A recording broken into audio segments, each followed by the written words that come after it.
Avvocato Franco Conte, intanto la ringraziamo di essere tornato da noi, lei è presidente del Codacons regionale, si parla di cosa? Di banche. E questo è un periodo in cui, e penso che a lungo si parlerà di banche, oltre che di quella vicentina, di quella di Veneto Banca, ma perché è un problema che comunque tocca. Allora, parliamo un po' di questioni tecniche. Io sono un socio della Popolare di Vicenza, ho investito, facciamo un'ipotesi reale, no? Ho investito soldi perché convinto da qualcuno sulle azioni della Popolare di Vicenza o di Veneto Banca, cambia poco il quadro, voglio andare da qualcuno per farmi tutelare. Cosa faccio? Ci sono 200.000 azionisti tra Veneto Banca e Popolare di Vicenza, dei quali solo 8-9.000 hanno fatto reclamo, si sono svegliati, sono andati a lamentarsi, hanno riscritto una raccomandata. Meno del 5%, poco più del 5%. Questo cosa vuol dire? Che il 95% delle persone che hanno perso cifre significative e spesse volte i risparmi di una vita sono in un angolo della propria esistenza a piangersi addosso, intristiti e senza fiducia. Questo è il problema. E quindi io vengo volentieri, perché voi siete una voce molto dinamica e svegliante, e cioè bisogna che la gente si svegli, recuperi il coraggio. Quindi quando arrivano da me è già un passo avanti. Bisogna dire a tutte le persone che stanno piangendosi addosso, il che poi è tipico dei veneti, che si piangono addosso, che si considerano sciocchi perché hanno firmato senza guardare, che si sentono dei pinocchietti che sono cascati nelle trappole e quindi si vergognano e stanno chiusi nella loro solitudine in una situazione esistenzialmente drammatica. Questo porta poi alle depressioni e porta poi ai suicidi. È questo che noi dobbiamo evitare.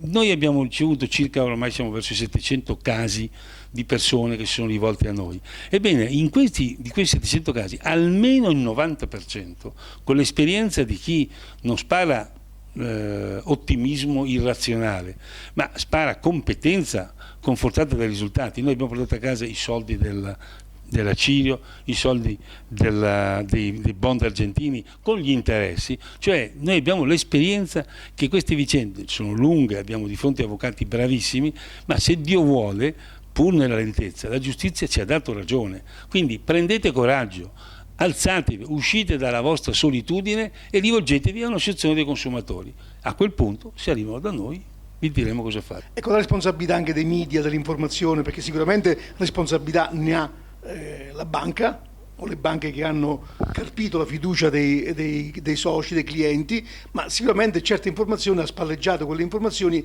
e in qualche modo è corresponsabile. Un parere suo su questa parte di responsabilità, i media che hanno, quando potevano sapere, poco hanno fatto per informare. Lei sa che abbiamo fatto un libro, pubblicato un libro, Vicenza, la città sbancata, che l'ho comprato e consiglio di comprare perché a me serve anche per le cause, perché è una fonte di documentazione tempestiva. Per esempio il fatto che già nell'ottobre 2011 fossero arrivati a livello di spazzatura, quasi spazzatura, i titoli della Popolare di Vicenza e Veneto Banca, per esempio crea una prospettiva per tutti quelli che hanno comprato le azioni dopo quella data di essere risarciti, perché loro hanno comprato un titolo che nessuno gli aveva detto che era spazzatura. Anticipiamo, ma era per dire l'utilità di questo libro. La ringrazio. È un libro di cui siamo orgogliosi professionalmente, che avremmo voluto non scrivere, perché comunque va a fotografare il dramma di un territorio che poi è dramma di tutti quelli che operano nel territorio, perché questa sparizione di soldi, che poi ha detto bene un collega, non è sparizione, i soldi non spariscono, cambiano tasca, porterà grossi danni al territorio. Ma torniamo un po' al discorso nostro. Quel libro lei sa, l'ha comprato appunto, cioè i media che non hanno informato abbastanza, perlomeno su quello che sapevano, e si sapeva da tempo che c'erano problemi su queste banche, i rating, le situazioni a rischio, inchieste fatte da giornali nazionali, blocco di azioni nella possibilità di venderle.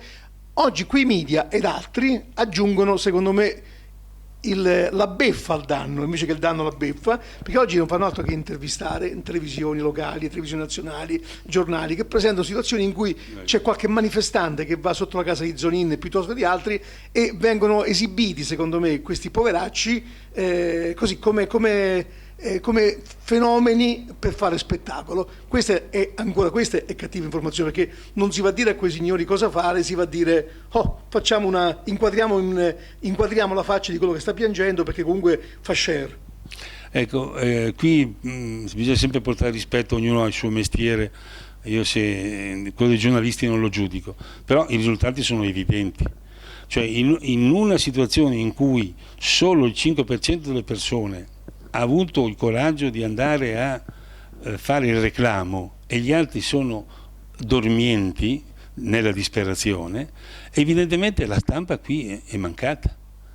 Cioè io certamente, a me dà fastidio vedere spettacolarizzata la sofferenza. Quando intervisto una persona che ha perso i risparmi di una vita e questa urla la sua disperazione e la telecamera lo inquadra e tutti applaudono, a me pare proprio la spettacolarizzazione della sofferenza. La sofferenza non deve essere mai spettacolo, può essere partecipazione, può essere compassione, cioè patire insieme quella disperazione e aiutare a venirne fuori. E manca questa fase. A questi 95% di persone che ancora non si sono mosse, che consigli diamo? Beh, il primo consiglio è quello di non andare in banca e chiedere cosa devono fare. La cosa drammatica è che molti vengono da me e dicono: sai, siamo stati in banca ci hanno detto è andata male, ma hai firmato, ma tu mi hai detto che era sicuro. Ma sì, te l'ho detto perché anch'io ho comprato, ho fatto comprare anche a mia mamma, cosa devo farci? E allora, di fronte a queste domande fatte da una persona truffata, e poi gli risponde: è andata male anche a me, non c'è niente. E quando uno insiste: vuoi andare da un avvocato? Vai dall'avvocato, così oltre ad aver perso i soldi, l'avvocato ti porti via la casa con la parcella. A questo punto la fonte di informazione è talmente faziosa, è talmente in conflitto di interesse, che va esclusa. Non dovete andare in banca a chiedere cosa dovete fare, perché loro vi hanno portato nella trappola. Cosa vi dicono? Che devono pagare il conto. E invece noi proprio questo andremo a dire all'assemblea del 7 di luglio all'Ente Fiera a Vicenza, e poi il 15 settembre a Veneto Banca. Andremo a dire questo. È arrivata Atlante, ha fatto Piazza Pulita del passato: aprite gli armadi, tirate fuori le circolari con le quali davate i premi ai direttori di filiale per quanti titoli vendevano, titoli taroccati vendevano, per quante domande di vendita che hanno deviato dicendo: ma non vendere, che sei pazza, ti prestiamo i soldi. A quante famiglie con questi consigli hanno rovinato, che si trovano con delle azioni che non valgono niente e un debito in banca. Queste sono le cose che vanno messe in evidenza e che vanno sottolineate, che sono comportamenti illeciti e come tali danno luogo al risarcimento del danno. Vi dicono che la banca non hanno soldi, la banca ha i soldi. Veneto Banca ha messo Atlante ha messo 1.500 milioni in Popolare Vicentina e ne metterà venerdì 1.000 milioni nella Veneto Banca. Ha mandato a casa tutti questi gnomi di Zurigo del Montello che avevano letto un manuale come si diventa banchieri in 15 lezioni e ci hanno rovinato. Ecco, questo la stampa deve dire.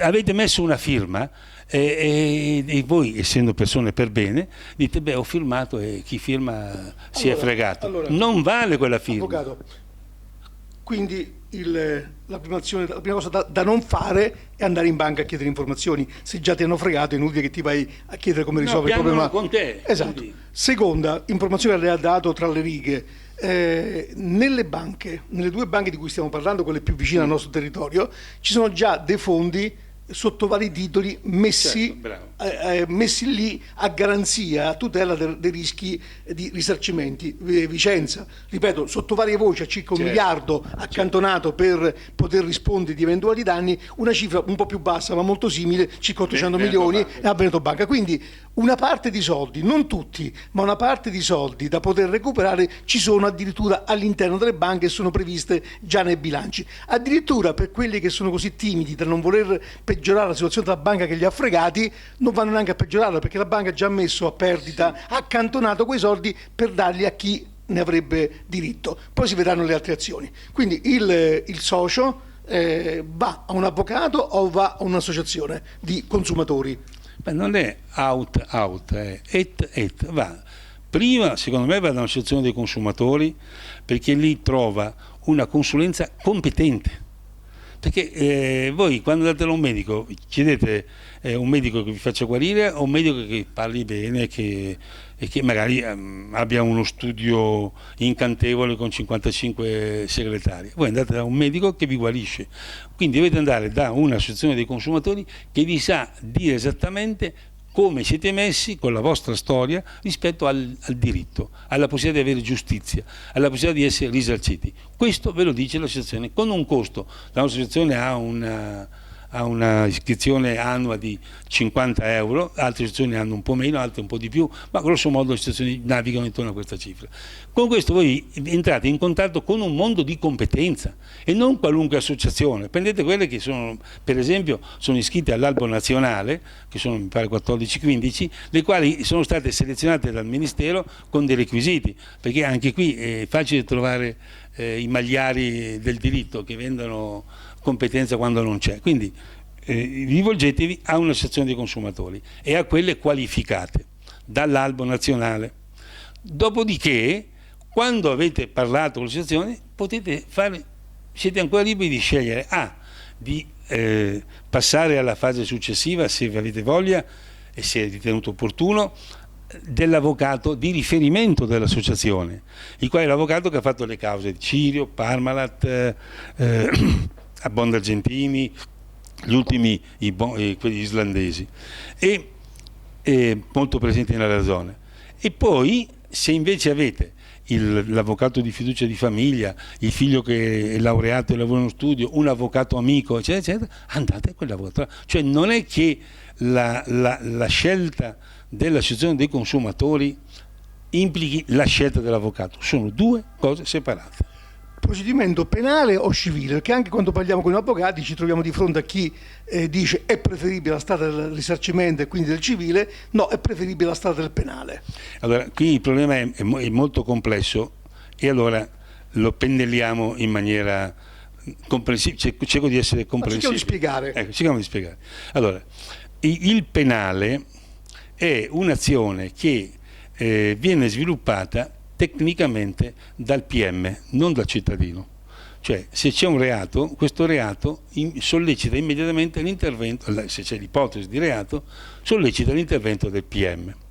Il cittadino, se è stato danneggiato dal comportamento che è ipotesi di reato, può andare dal PM e dire: caro PM, guarda che io sono stato danneggiato da questo comportamento, e quindi partecipa con modalità abbastanza innovative, perché fa parte di un diritto di recente instaurazione, partecipa anche lui alle indagini e quindi fino a conoscere un po' le situazioni. Quelli che si dichiarano parte lesa. Sì, no, ma la parte lesa tecnicamente viene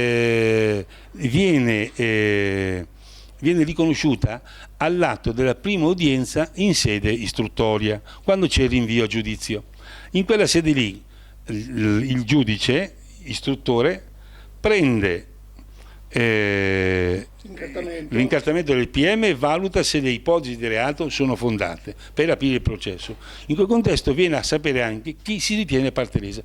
Quindi tutti quelli che dicono che si sono costituiti parte lesa dicono un'esattezza, possono solo aver scritto, come succede anche a noi che ce lo scrivono, cara Codacons, quando ci sarà l'udienza preliminare per cui sappiate che io voglio fare la parte lesa, e quindi tra 6 mesi, un anno, quando partirà sto maledetta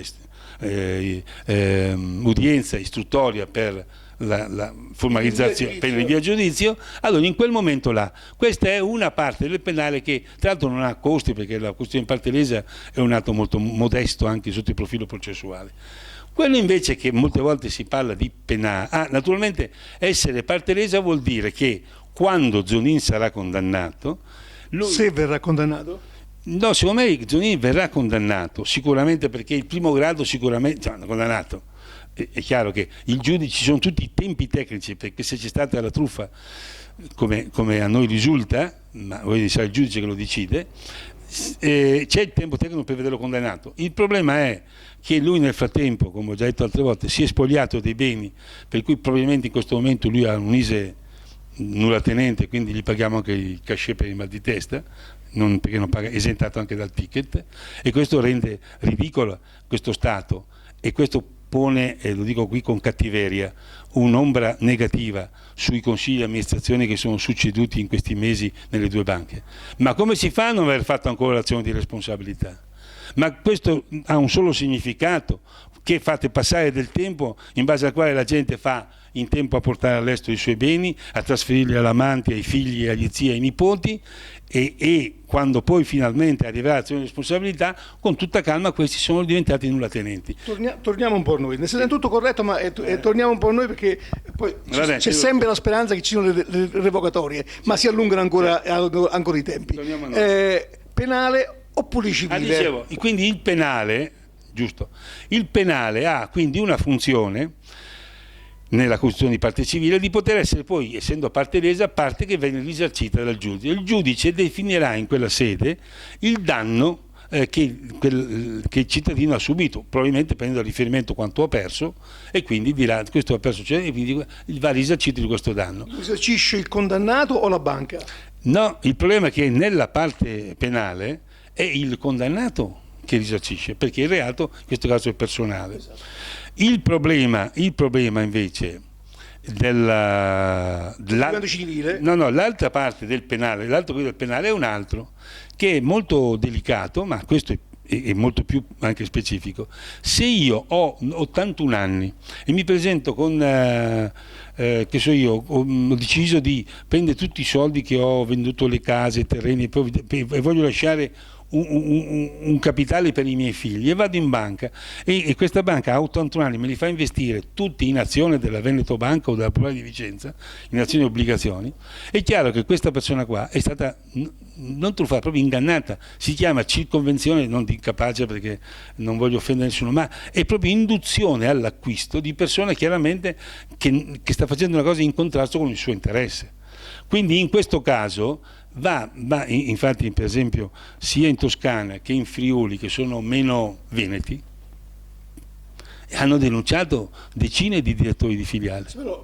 No, sto arrivando al penale. No, e questo è il penale. Questo è penale, cioè quindi questo penale che è specifico, cioè di Rossi Giovanni, che è stato ingannato specificatamente in maniera tanta, diciamo, e questo qua fa una sua azione nei confronti del direttore di filiale. In questo caso il direttore di filiale, se viene condannato, lui sì che ha magari la villa al mare, pagherà lui, non c'entrano gli altri. Cioè qui è un rapporto tra chi mi ha truffato, il direttore di banca, e tra l'altro in questo caso, se per caso il direttore di filiale non ha la villa al mare perché nel frattempo l'ha venduta e l'ha intestata ad altri, essendo il direttore di filiale un uomo scelto dalla banca, la banca risponderà delle obbligazioni sue. Quindi il penale ha questa. Torniamo al civile. Io Io socio e faccio un'azione civile per danni e mi rivolgo alla banca, che in fondo è la mia controparte. L'interlocutore è la banca. La banca, ricordiamolo, ha messo in una cassetta dei soldi per pagare, tanti. Perché anche la banca sa che dovrà pagare. Io credo. Come si fa a prendere una parte di quei soldi? Io credo che, tra l'altro, come giustamente ricordavi prima, hanno messo più soldi di quanti sono quelli ad oggi richiesti da chi ha fatto reclamo, perché la banca penso che stia programmando un maggiore risveglio della gente, perché non è possibile che col 5% quei soldi si prendono in questa maniera. Io chiamo in giudizio davanti al giudice, qui è un problema tecnico o territoriale, Vicenza, se abitate a Vicenza, o di competenza se il problema si prende sotto il profilo societario a Venezia. Cresciamo tutti, perché questa è democrazia economica, anche questa è una funzione utile. Io ho comprato un prodotto, per esempio ho comprato delle obbligazioni, le quali non erano adatte a me, e questo rapporto è tra inadeguatezza del prodotto e il mio profilo di risparmio. Quindi io sono stato buggerato come acquirente, quindi diciamo come consumatore. In questo caso a dirimere questa causa, che tu mi hai venduto un prodotto non adeguato al mio profilo di risparmiatore, è il giudice locale. Mentre se io dico tu hai fatto delle dichiarazioni societarie farlocche, per cui hai fissato un prezzo di 62,50 e quel prezzo lì non era corretto perché era fasullo, perché tu hai valutato gli immobili tanto, eccetera eccetera, quindi è un problema societario. Sì. Il problema quindi si fa, ma anche privato, cioè, si fa a Venezia. La differenza tra questi due è un costo che a Vicenza costa 350 euro i bolli per avviare la pratica, a Venezia costano il doppio perché è un giudice specializzato, ma chiusa parentesi, sono un dato tecnico. Quindi anche qui, se noi portiamo in evidenza la qualità scadente del prodotto, inadeguata al profilo dell'acquirente, è una truffa nei canni del consumatore. Competente è il giudice di Vicenza, di Belluno, dove uno ha la residenza. Per esempio uno ha la residenza a Lampedusa, competente è il giudice di Lampedusa, ecco, perché il foro del consumatore, dove risiede il consumatore? È una cosa importante. Se invece è una questione societaria, il foro è del tribunale speciale dove ha sede la società.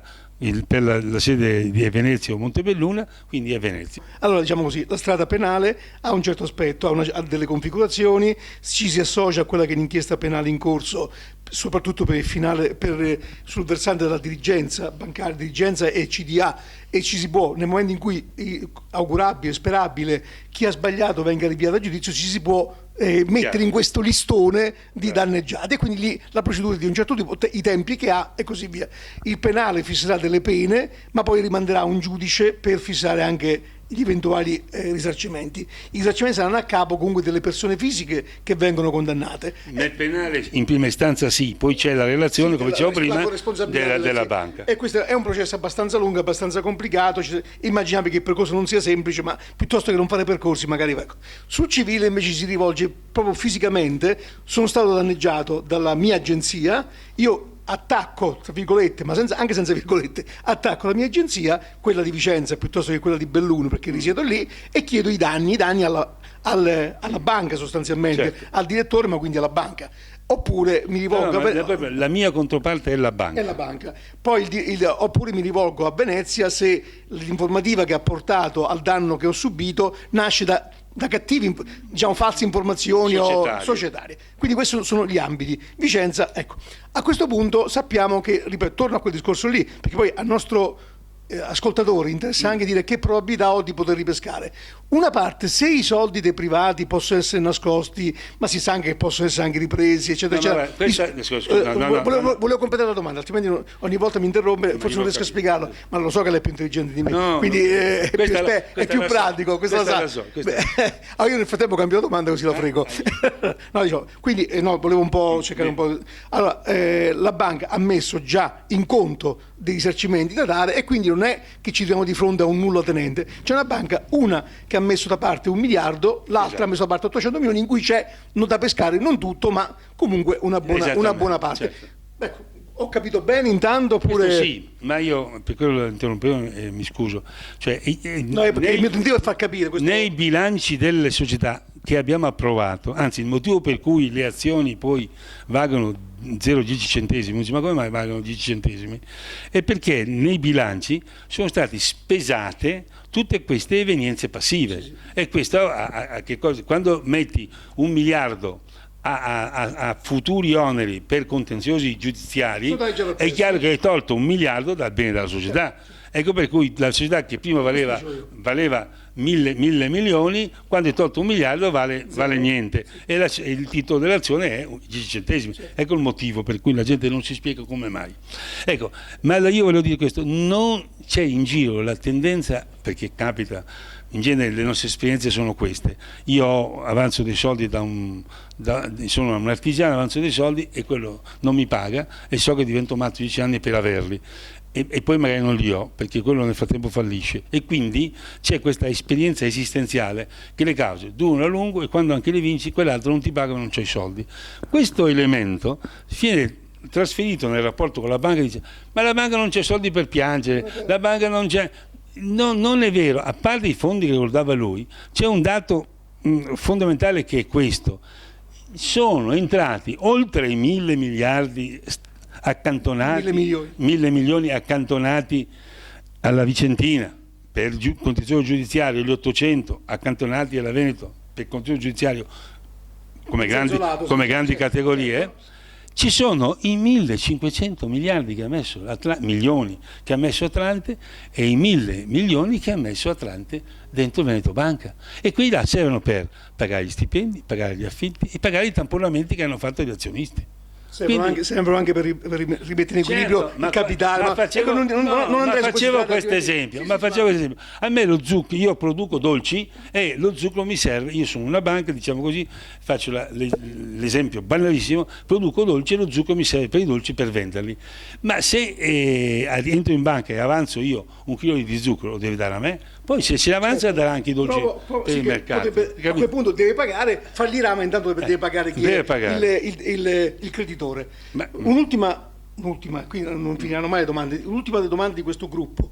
L'azione di responsabilità. L'azione di responsabilità titolato a farlo è la banca contro gli amministratori o contro dirigenti scorretti, o l'azione di responsabilità la può fare anche il singolo socio, e la rivalsa sul colpevole, usiamo questo termine che è sbagliato, su chi ha danneggiato, la rivalsa è della banca che poi usa quei soldi per rifondere i soci, o sono i soci che possono attingere? No, la prima che hai detto. Okay.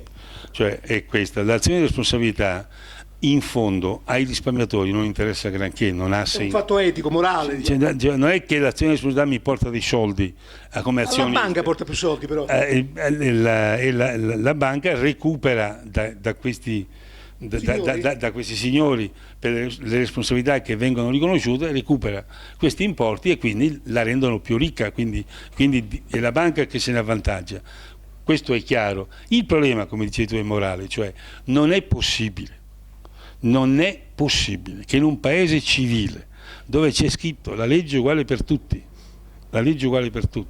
e l'articolo 1, 2 e 3 dicono che tutti gli italiani sono uguali, che sia successo questo, perché i giornali parlano del 14, nel 15 le azioni valevano ancora 62,50.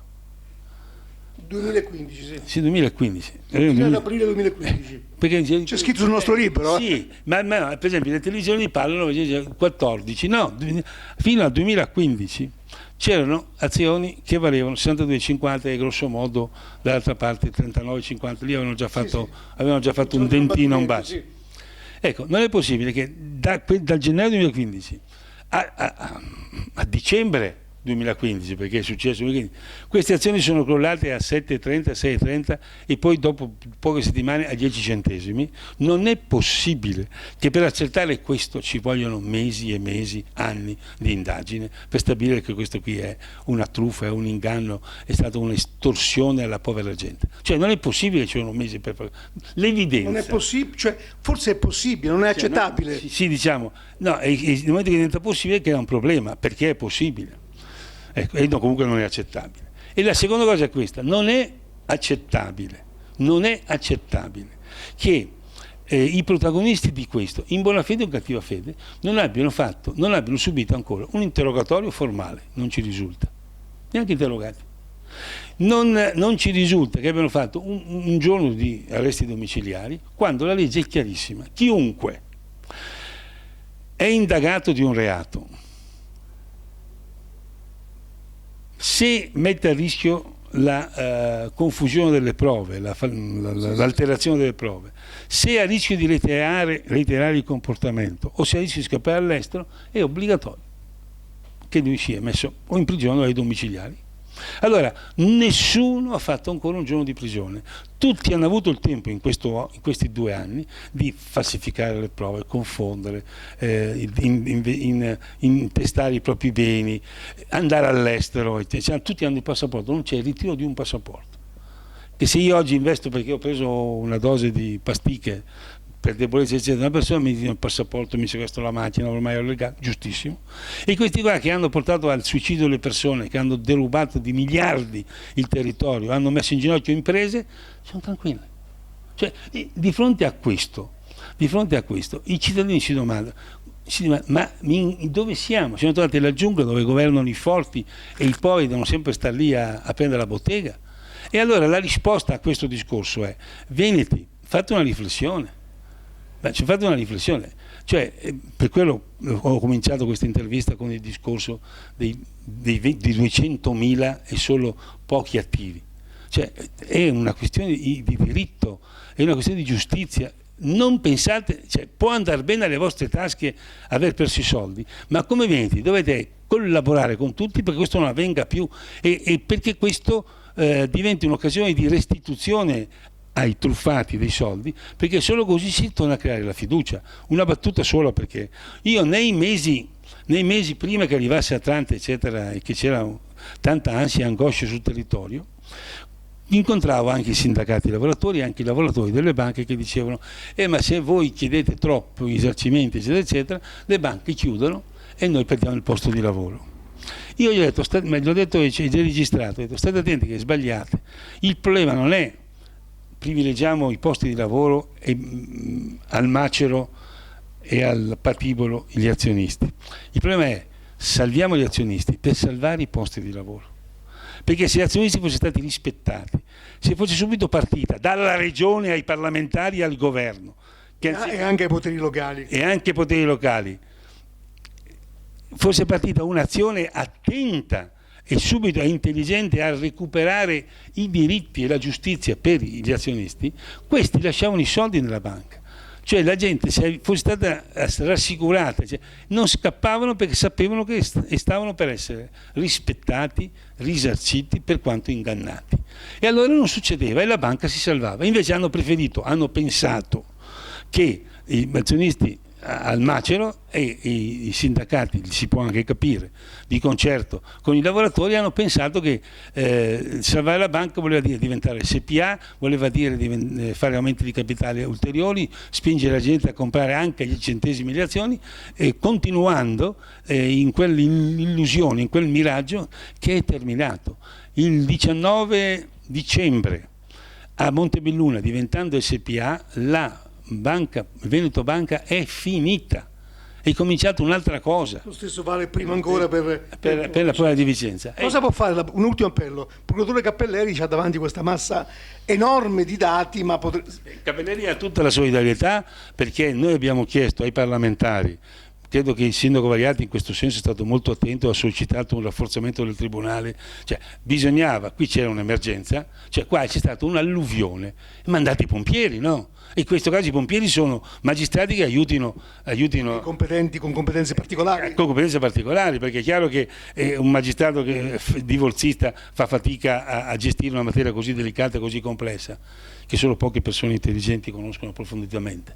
C'è Milano, la Procura di Milano che è molto... Sì, per esempio chiede aiuto alla Procura di Milano, cioè voglio dire, in questo caso qua noi abbiamo assistito, quindi stanno facendo fare la guerra con la pistola acqua, mentre qui la città brucia, quindi in questo senso esprimo solidarietà. Dopodiché, se questo può servire, noi continuiamo a chiederlo, e quando vedo, scusatemi, anche qui quando vedo un europarlamentare che firma sulla groppa di un idiota della zona, non conosco il nome evidentemente, se no non lo citerei, un assegno di 1.000 euro per dire io sottoscrivo le azioni di Veneto Banca, o quando vedo anche la senatrice Puppato che dice io li compro così medio il prezzo di acquisto, capisco che qui, torno a dire, posso sperare solo un po' di buona fede, perché l'ignoranza è tanta. Cioè questo qui è istigare al masochismo dei risparmiatori.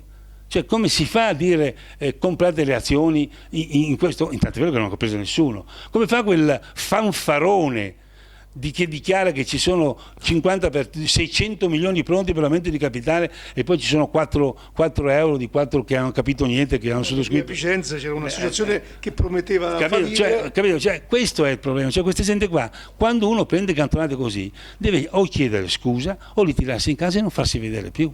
Se facesse entrambe le cose? Forse recupera un po' di più. Sintetizziamo.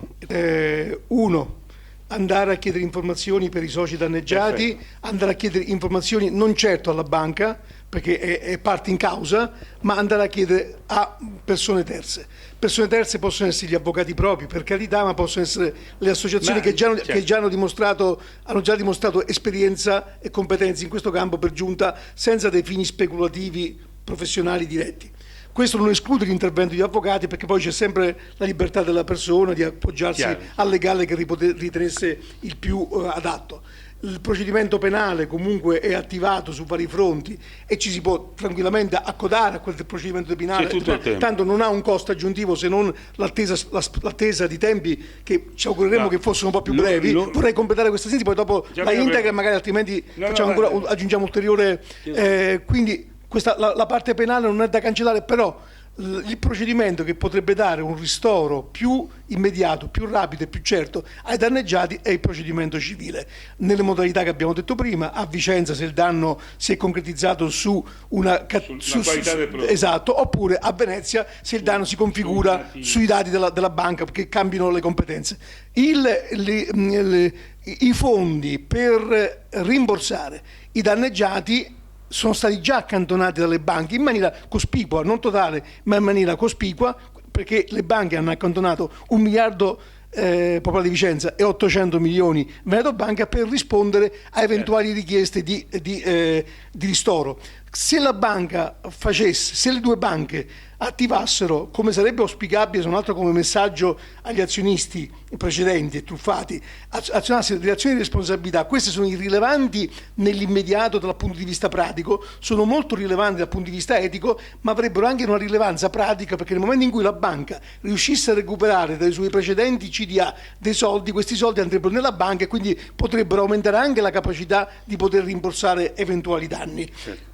Tutto questo, al di là della sintesi incompleta e parziale, si accompagna a una cosa. È assurdo, e questo lo dico anch'io, è assurdo che su 200.000 danneggiati, di cui circa un 40% sono nel Veneto, perché ci sono anche danneggiati fuori, oggi soltanto il 5% abbiano fatto qualche passo concreto per recuperare quei soldi concreti che dalle loro tasche sono sparite. Un collega del Fatto Quotidiano e dell'Espresso, Meletti, ha detto: smettiamola di scrivere, cari colleghi, sui giornali che sono svaniti i miliardi non svaniscono, cambiano tasche. In quali tasche siano andati? Questo è compito della magistratura. Il dovere che ha il singolo azionista è di andare a recuperare i suoi soldi per se stesso, ma anche per il territorio, che senza quei soldi che lui potrebbe reimmettere nel circolo virtuoso dell'economia, la sua mancata azione va a danneggiare anche il territorio. Ma speriamo che questi commenti, questi consigli siano consigli utili, soprattutto basta con l'accettare. Reagire, ma torno a dire, non tanto per avere indietro i vostri soldi, che è una cosa importante, ma per riscattare la dignità di questa regione. Questa regione è stata offesa. Il Codacons, cosa che la stampa ha dato poco risalto, ma ha chiesto a tutti i consigli regionali di ritirare la cittadinanza veneta, che non esiste come atto perché uno è cittadino, ma la cittadinanza veneta a tutti i membri dei consigli di amministrazione di queste due banche, a segnare che il Veneto non ha a che fare con questi banditelli. E anche questo era un atto che costava poco e dava il segnale che i poteri forti, la regione, era dalla parte della gente. Questa gente qui ha infangato, stiamo studiando, la cosa può apparire banale, anche il risarcimento all'immagine di me veneto o vicentino o di Montebelluna, che vado in giro e dico, la fabbrica degli imbroglioni, la città degli imbroglioni. Cioè questa è una ricaduta sull'immagine nostra che è incredibile, si vedrà quest'estate.